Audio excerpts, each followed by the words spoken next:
Hello, everybody. I'm glad you're here today. Today is July 23rd, 2026. I'm hopping on here really quick. Things are going fast for me this afternoon. I've been frying okra from my garden and then making cornbread and beans. And so, y'all, it's going to be a great supper tonight. But it's so hot. I just wanted to make supper early. This is, I guess it's probably two in the afternoon. So I tried to get all my cooking done early this morning so it wouldn't heat up the house because it is already 97. And I think it's going to be well over 100 before it's all said and done. But I wanted to get on here and just encourage everybody and myself, because when I get on here, I get to read what y'all say too. So it is a wonderful exchange. I just love it. And I want to encourage y'all to comment in the comment section. What are you obviously seeing? We talk about that a lot. That's just not normal. We use things that probably a year ago, 2 years ago, 5 years ago, we would go, that's not normal. But now we just go, are you seeing anything like that? Of course, the price of gas is going up. Things are not de-escalating in the Middle East.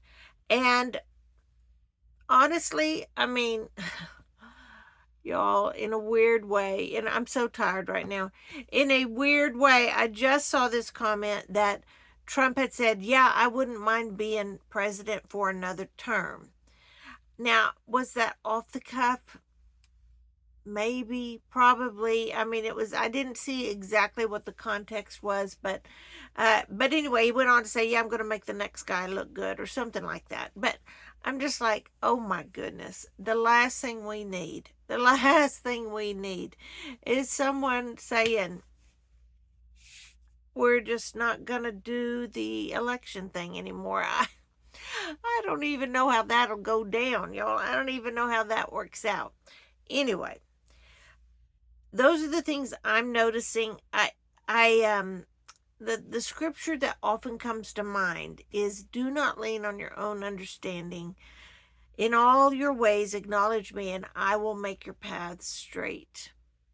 So that's what we need to focus on. Our path is not our politician's path, if that makes sense. As believers in Jesus, our path is the path of Jesus.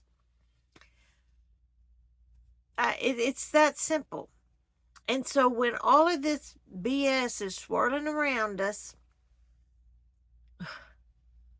we just have to go, I don't know what to do with that. I don't know what y'all do. I just go, I don't even know what to do with that. I'm just going to put that on a shelf over here and think about that later. Now, something that has been coming to my mind over and over again, nearly like haunting me, and I don't mean like in a creepy way, I just mean like a swirling thought, is You Be Ready's post, the channel You Be Ready, his post about his vision/dream about what's going on in the Middle East right now, the country that we're attacking.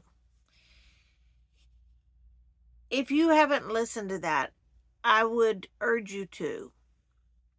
I believe he is a legit believer in Jesus for sure, and I believe he hears from God and is kind enough, gracious enough to be on a channel, to create a channel and share what he sees and hears and dreams. And so he's kind of dialed back on that a little bit. Man, I understand. Sometimes you got to take a step away from the YouTube channel. Sometimes. But anyway, get on his channel. You be the letter U, the letter B. You be ready. The word ready.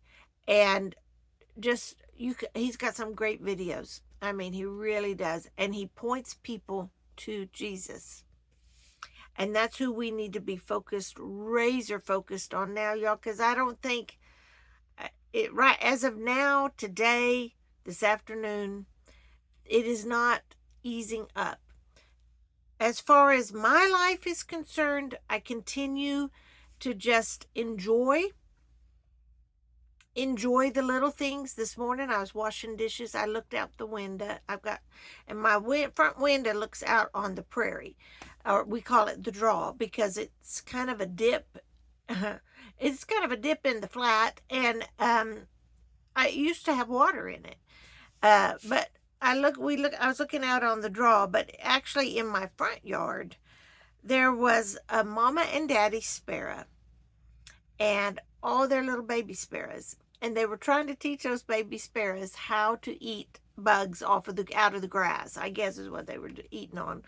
Anyway, it was absolutely delightful to watch. And it actually reminded me that our Lord says, even when a sparrow dies, falls to the ground, I know. I know these things. I know everything. And isn't it interesting? He chose one of the most unspectacular birds that are plentiful to draw that example of, even when a sparrow, y'all, we're the sparrows. There's nothing incredibly special about me. Probably not you. I mean, newsflash, we're just common. We're common. We are common people. And because of that, we might be tempted to go, well, how will the Lord even see me? But if he sees the sparrows, y'all, he was watching that mama and daddy teach their children, their little baby birds, how to eat. If he knows these things, then he knows these things about us. So don't get discouraged. Know that he knows, and he loves you, he loves me, he loves us very much. Now, there was a comment from someone who said about prepping. They said, I hear a lot about food prep, but not very many people talk about radio prep. Now, I think that's an excellent point. I am not your radio person. That would be my husband. My husband, he loves the radio. He loves shortwave. He loves ham radio. He loves CB radio, walkie-talkie radio. He loves to listen to just AM, FM, late night AM radio. One of the first fights we had when we were married 40 years ago was that he was used to having a radio by his bed, like listening to it. Well, I am a light sleeper, and I had class in the morning. And I had to get up and go to class at 7:30, 6:30 actually. And I was like, dude, why did you turn the radio on? He said, I always turn the radio on to wake up. And I'm like, well, I always sleep to the very last minute before I have to get up. Anyway. We worked that through, and it's okay now. But now he still listens to the radio, but he wears earbuds and stuff, which is nice. But anyway, the truth is, it is very important to look at your radio setup and your communications. One of the most important things to do when things get tense is to gather information. You don't need to freak out. You don't need to a lot of people say, gather water, da da da da. Well, why don't you need to find out what's going on first, kind of. I mean, you don't need to start doing things until you know what's going on. And that's where a ham radio will come in handy. Get your ham radio license. Learn about that. That's where that would come in handy. Just any kind of radio would be good. I know you can listen to radio online, like internet radio. So think on whatever fits you. Be thinking, how can I gather information if we lose power, or if you fill in the blank? I mean, I don't know. So that's that. Now, I wanted to show you, like, this is a very simple walkie-talkie. I have one in my house. My parents have one in their RV. If for any reason I can't step out on my driveway and go, Mother, and she come out and say, what? If there's any reason. And snow or ice, we did have some of that in the winter where I was like, y'all just stay inside. Don't open the door. It's too cold. Anyway, uh, we have these. We have, and they're called RV1. RV1. So anyway, that's something you can start with. It's just simple walkie-talkies. You might, if you have neighbors around you want to communicate with, just give them walkie-talkies as well. Just keep them charged. Test them every once in a while. I kid you not. We had these at my house, and for years they had one at their house around the corner from us. So not just right next to us, like our house. These really worked for quite a distance. I was really surprised and happy. So when we did have tornado warnings, when we did have there were times that we actually did use it. Windstorms. Some of our windstorms have been brutal. So thank you to the person who put that in the comment section. That is of great value. Look at your radio setup, your communication setup, and then you fit it to what you need to do. If you need to be having a piece of chalk and write on a tree so your family can get home and know, however you need to communicate. All right? You have to make that plan. So it's better to think ahead of time than wish you had of after the fact. So there you go.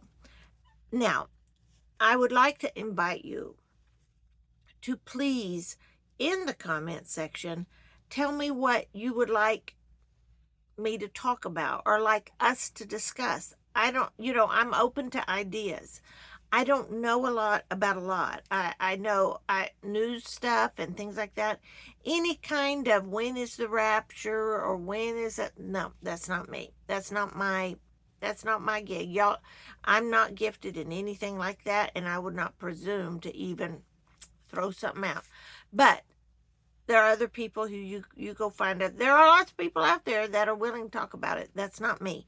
But there are other things like we homeschooled for 32 years, and I wouldn't trade that investment for the world.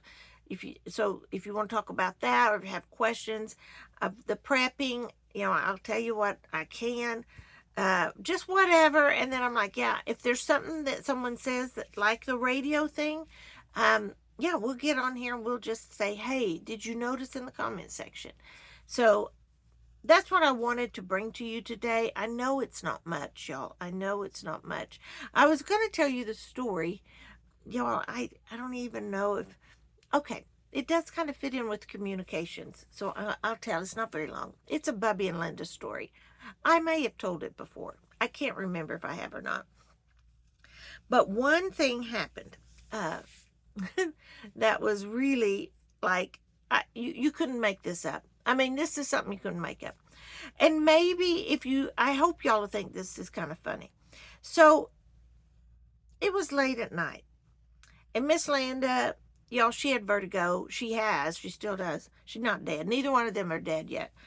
Miss Linda had vertigo really bad this one particular night. And when she had vertigo, I mean, Miss Linda has no filter when she gets angry or whatever. She just lets it fly. And I mean, it doesn't matter. Now, she'll come back and say she's sorry. And you the verse where love covers a multitude of sins?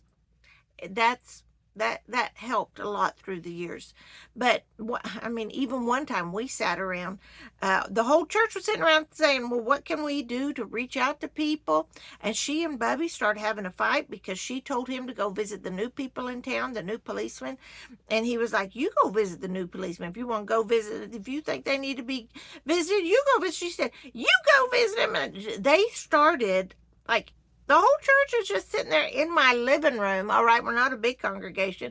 We were in my living room, baby, and let's started fighting right there like cat and dogs. And I was just like, my kids were, and I was like, well, and then Miss Linda said, I'm going to go smoke a cigarette. And she just walked out my back door, went out to my backyard, lit up. So, yeah. And, the rest of us just sit there, and I guess we're just used to it. I mean, it didn't really surprise us. So when she left, Bubby was like, well, I guess I'll go visit the new policeman. Anyway, but this particular night, she got stuck in the recliner because she got the vertigo and she could not get up to go to get help from Bubby, and she felt sick to her stomach. And this was before like people knew to keep their cell phones charged. They had cell phones, but it's like, hey, you got to keep them charged. You got to keep them by your bed. So she tried to call Bubby, and Bubby did not. He did not answer his cell phone, and she was like, "Well, even if it did ring, Bubby can't hear nothing. He won't get hearing aids, and he won't. I don't know. He just doesn't want to." So what she decided to do to get herself help and get out of that recliner was to call Miss Brenda. Now, Miss Brenda just lived down the street on the highway back then. And so she called Brenda. She said, Brenda. Brenda's like, what are you doing calling this late at night, Linda? And Linda said, Brenda, I need you to go to our bedroom window. And I need you to knock on the window and wake Bubby up. You're going to have to knock real loud. He can't hear nothing. And tell him to come help me. I can't get out of this recliner. So Brenda did exactly what any good friend would do. She went with her robe on, get in her pickup truck, drove down the street, around the corner to Bubby Linda's house, got out, went around the house to where the bedroom window was, and just,